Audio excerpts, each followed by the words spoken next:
in the short term, the biggest deal is the Europa League.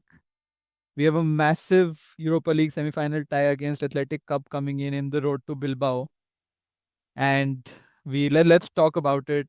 Who are the favorites to win this tie? We'll talk about the key battles, and let's discuss United's predicted 11 for this one. Broadly speaking, high level, we'll talk about on paper what things are, but what is the feeling getting into this one? I mean, I don't really know who are the favorites to win this Titan, but I know the pressure is highest on United to win this because the Premier League is as good as gone. We have exited from all the other competitions. Eric Ten Hag did win two trophies in his 2 seasons. The onus is on Amorim to turn this around because, the idea always has been that United has to be in Europe somehow, and it has to work because otherwise our finances take a hit, our pulling power, our purchase power pulling takes a hit, and we need to win this one. This one the fans need it. If we don't have it, like this season is a bad write off, and we are already seeing the worst position. Like even if we win all the games in Premier League, we will be finishing the lowest in the Premier League. And Europe has been our saving grace because we're still unbeaten between the 72 teams who started the Europe this season. I'm just talking about Europa and Champions League. We are the only unbeaten team, and Yeah. I think we have played some pretty good games. And in those, in those games, we were really good after the Eric Ten Hag time. And yeah, I really believe there is something in here, and United would be my favorites to win the time. Yeah, and especially after the kind of game we had against Leon, I think after a comeback like that, you have to win it. Is I said the same thing in the previous pod. I think we really have to go all the way and give it to the fans. It's Champions League or bust for us through the Europa League, so Yeah. we have to get it. But let's compare the two teams, how they have been performing in their respective leagues and in the Europa League. In the league, I mean, there it's not even a competition. I think Athletic Club has been, head and shoulders above Manchester United in terms of performances that they have had. They're sitting fourth in the league comfortably. I think they're 4 or 6 points ahead Real Betis at this point in time. So comfortably, they will take that Champions League's spot, the fourth position, and across all metrics in terms of goals scored, in terms of goal conceded, they're far better than Manchester United. But when it comes to Europa League is when United tend to get a little better. I think the physicality of the Europa League is lesser than the Premier League, and this team sort of tends to perform better there. And we are scoring more goals, we are conceding relatively less goals, but again, Athletic Club has been defensively solid. So Yeah, I mean, their defense is what I'm most worried about because we saw in the Real Madrid game as well. Real Madrid had like so n number of shots, but they were resolute in their defense. They were only beaten by long range effort from Federico Valverde at 93rd minute, and they were resolute throughout the game, even though they didn't have many shots, even though they had only 25% of possession in that game. yeah. They were still so resolute, and that brings me because we are comparing the I mean, it's obviously not apples to apples comparison, but we are comparing the output which Mbappe, Jude Bellingham, and Vinicius Junior had versus like we are expected to win, and we are expected to win there. And that was Athletics pretty much the second string team, because they had just 2 days back they had just come up after the win against Rangers, so they were resting a few of their key players. So I think the defensive system is very strong. I think it's well drilled into the entire squad. So even if it is some of the second string players coming in, they understand the system really well, and which is where I think it will be a tricky tie. Let's move on and talk about some of the key battles. And I think the first one for me, it's going to be the play of wingers from Athletic Club versus our centre backs and wing backs. So we have seen in the past how Athletic Club plays, whether it was the game against Rangers, and we look at the game against Las Palmas, their last La Liga game as well. Their center forward typically tucks in a little bit, and it allows for space to the wingers from both the left and the right to come in, and it's typically their left winger who's making those runs. And we have now an injury in Dallo, who's been playing our right wing back role. So I think that battle becomes very critical, whether it's Mazarawi or Dorgu, whoever is playing that right wing back role.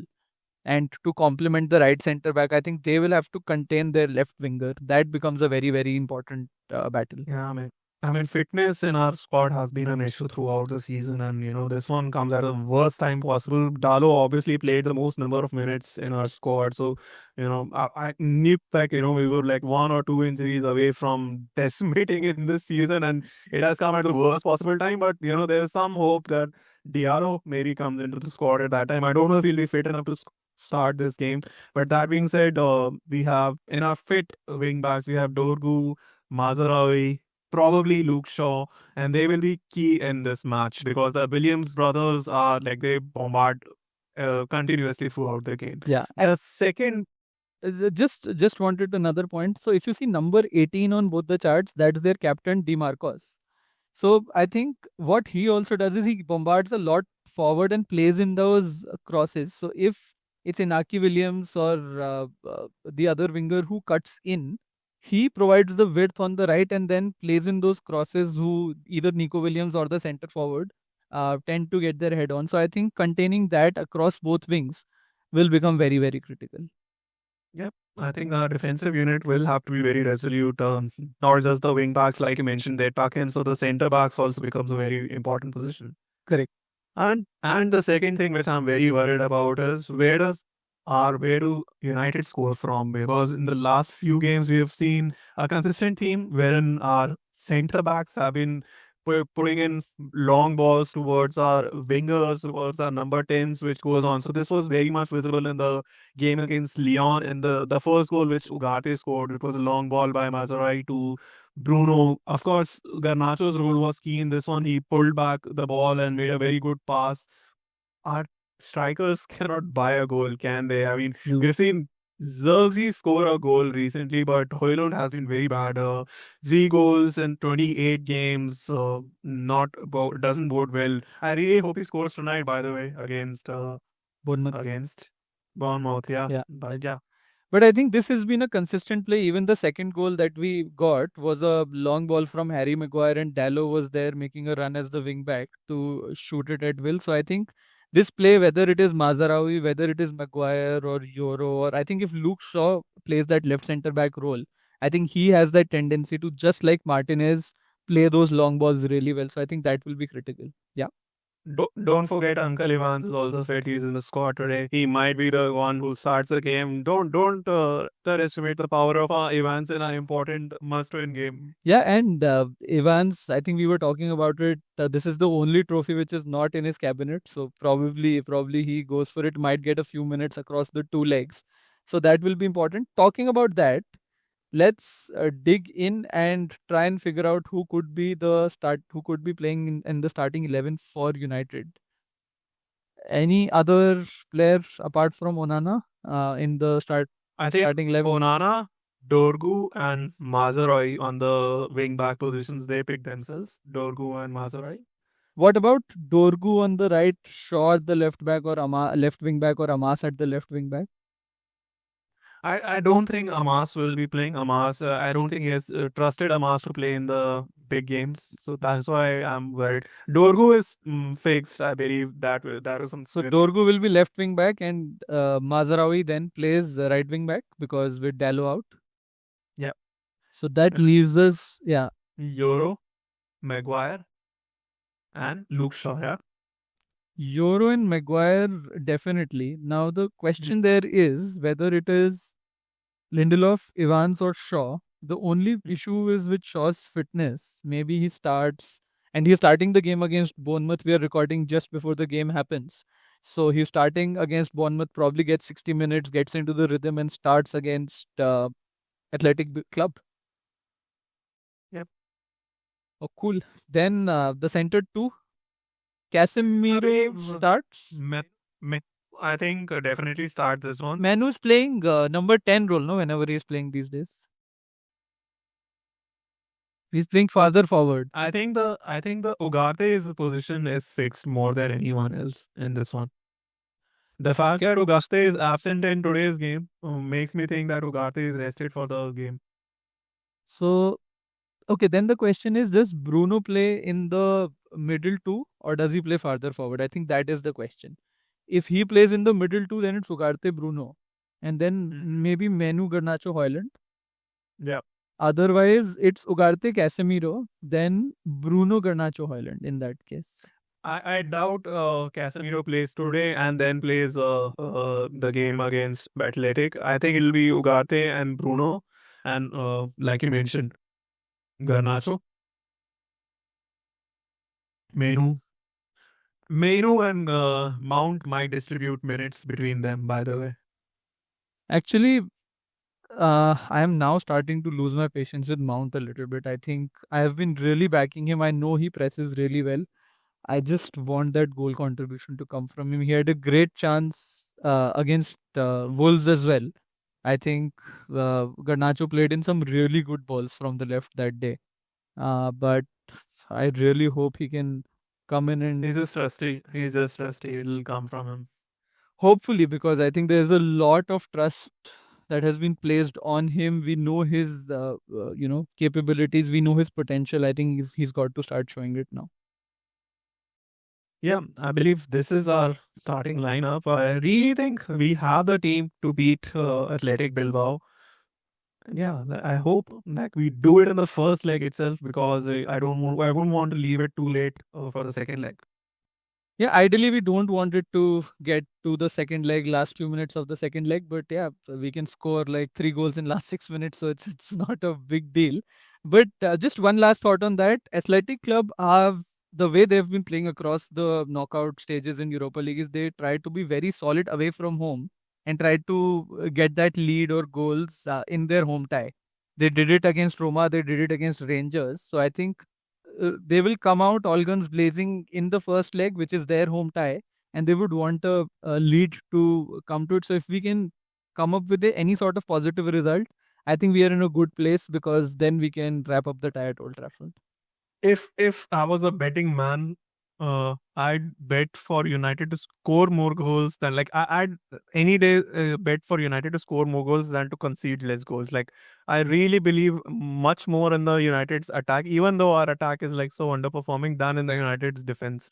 Because we've seen like we literally have come from the last tie 7-6, man. I mean, Yeah. come.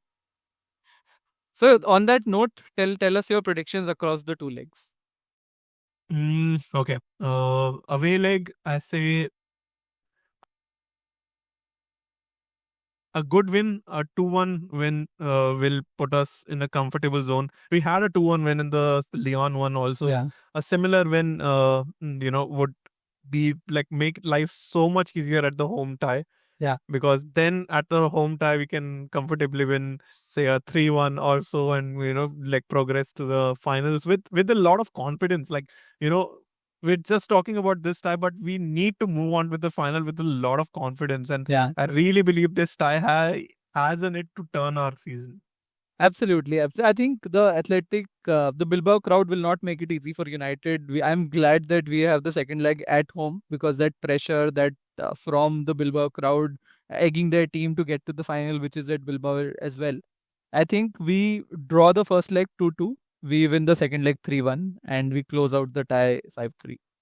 So hopefully both of us are predicting us to go through probably a final against Spurs and we get our revenge of the 3 losses that we have had this season. United will surprise us. I think for all we know, it'll be like a 6-6 draw and it'll go to penalties and we'll go through in penalties with the Onana masterclass. It has a Onana masterclass written all over. I hope United surprise us the other way around. 2-0 in the first leg, 3-0 in the second leg. Don't concede a goal at all and score 5. Okay, I think we'll be uploading this episode after the Bournemouth game. Yeah. What do you think will happen in the Bournemouth game, though? I like as much as it'll mean us putting egg on our face with a wrong prediction. Let's talk about it. What do you think will be the score? 0-0 draw. Ah, or a 0-0 draw. I say it's a away game, right? I say we win 2-0. I doubt it. I think this one to be very honest. Hojlund scoring up.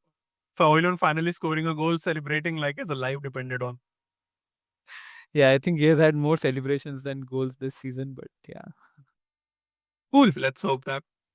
Yeah, this has been a fun one to record. Hopefully, you guys enjoyed it as well. Do let us know your thoughts on how we can improve this further. And hopefully, we go through the finals. We will see you again before the next big games. And as always, this is our perch. Let's knock him off. Until next time, stay united.